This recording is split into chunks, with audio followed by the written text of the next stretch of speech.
Merhaba arkadaşlar, örgümü dediğiniz kanalıma hepiniz hoş geldiniz. Bu videomda sizlere görmüş olduğunuz bu güzel çalışmanın nasıl yapıldığını anlatmak ve paylaşmak istiyorum. Umarım sever ve beğenirsiniz. Bakın bu şekilde fıstıklı fıstıklı duran bir model, bir çalışma arkadaşlarım. Paspaslardan seccadelere, yolluklara, halılara, kilimlere varana kadar dilediğiniz her türlü örgüde rahatlıkla kullanabilirsiniz. Dokusu biraz kalın olan bir çalışma. Arkası da bu şekilde gözüküyor. Yere, zemine burası gelecek arkadaşlarım. Kalın bir halı kaydırmaz kullandım. Şöyle tığım var arkadaşlarım, 3 milim. Ve bu çalışmayı yaparken hiç fark etmiyor. Ne isterseniz o ipi kullanabilirsiniz ama ben Nako Vals'in şöyle bir ipini kullandım arkadaşlar. Hemen yapımına geçmek istiyorum. İlk yerden giriş yapıyorum arkadaşlarım ve buraya tutunuyorum.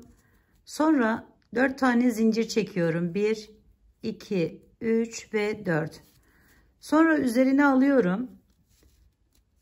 Şu arada bakın burayı bırakıyorum. Buradan giriş yapıp diğerinden çıkartıyorum. İlk sıra olduğu için. Buraya bir tane ikili trabzan yapıyorum. Bir tane zincir çektim araya.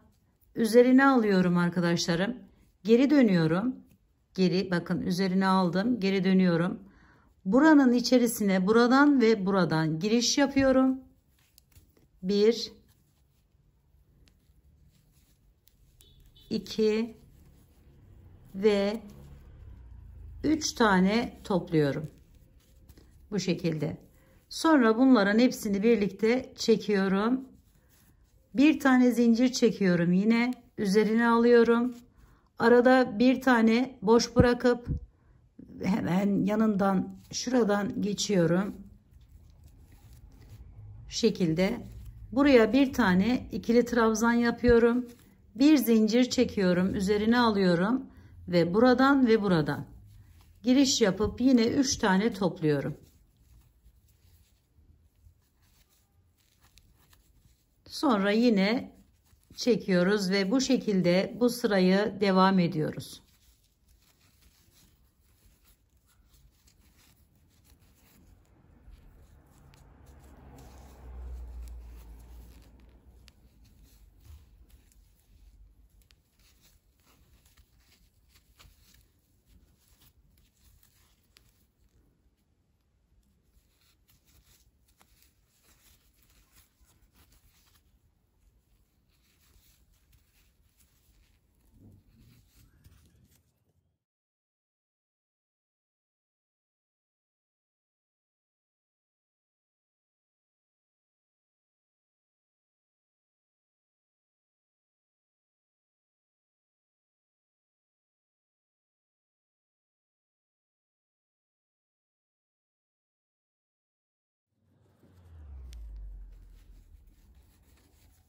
Şimdi arkadaşlarım diğer yere geçelim.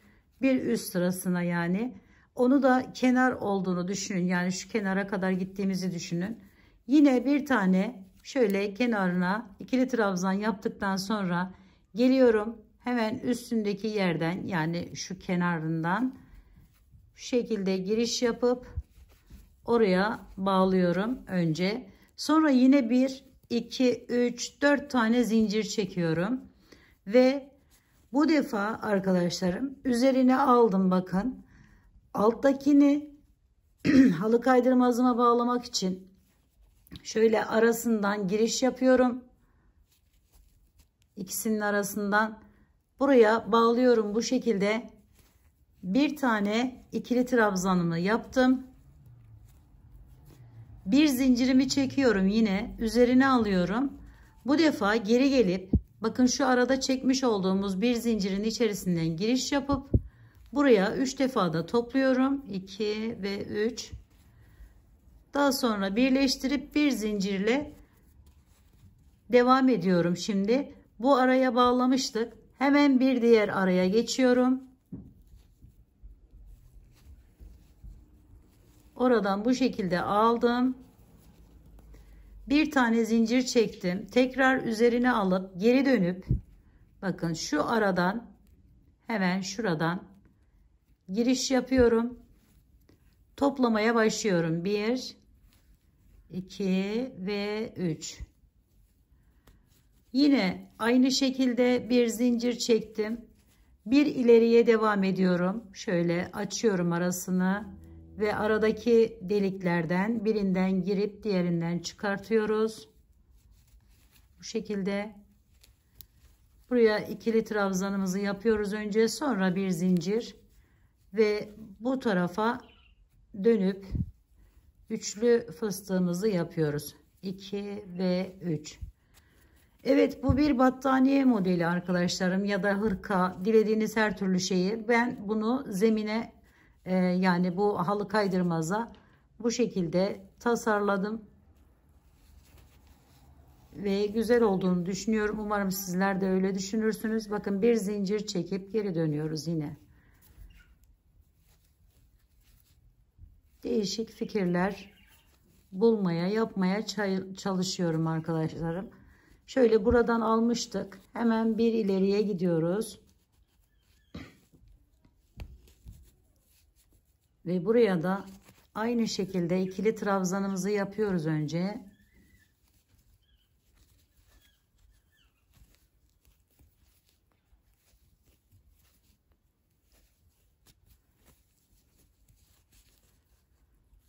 Şimdi bu sona geldiğimizde bakın, şu kenardaki yerden zincir çekmiştik arkadaşlar, 4 tane. Onu çıkartıyorum.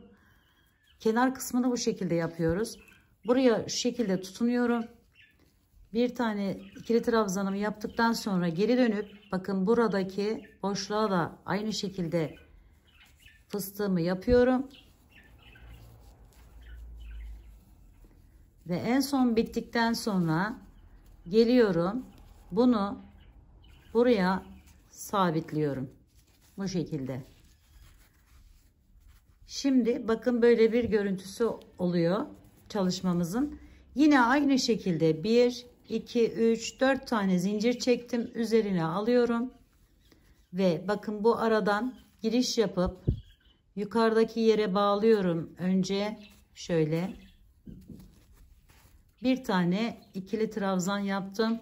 Üzerine alıp geri dönüyorum ve şu boşluğa buradan 1 2 ve 3 topladım. Bir zincir çektim ve diğerine geçiyorum.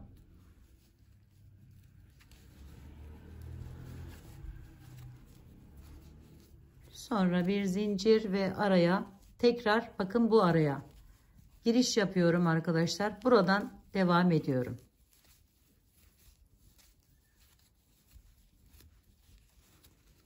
Ve bakın, biri bu tarafa bakarken biri bu tarafa doğru. Şimdi bunlar bu tarafa doğru bakmaya başladı. Böylelikle saç örgüsü gibi değişik bir görüntüye sahip bir çalışma yapmış oluyoruz arkadaşlar. Evet, kenar kısmından da bir miktar paylaşmak istiyorum. Şöyle herhangi bir yerinden giriş yapalım. Sık iğne ile ilk önce bütün deliklerden alarak, giriş yaparak çeviriyoruz arkadaşlarım buraya.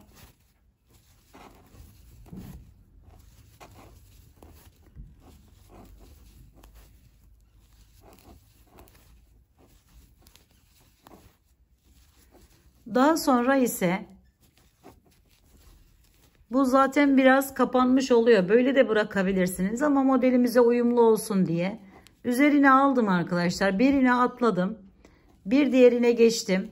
Bu şekilde 1 2 3 defa topladım ve devam ediyorum.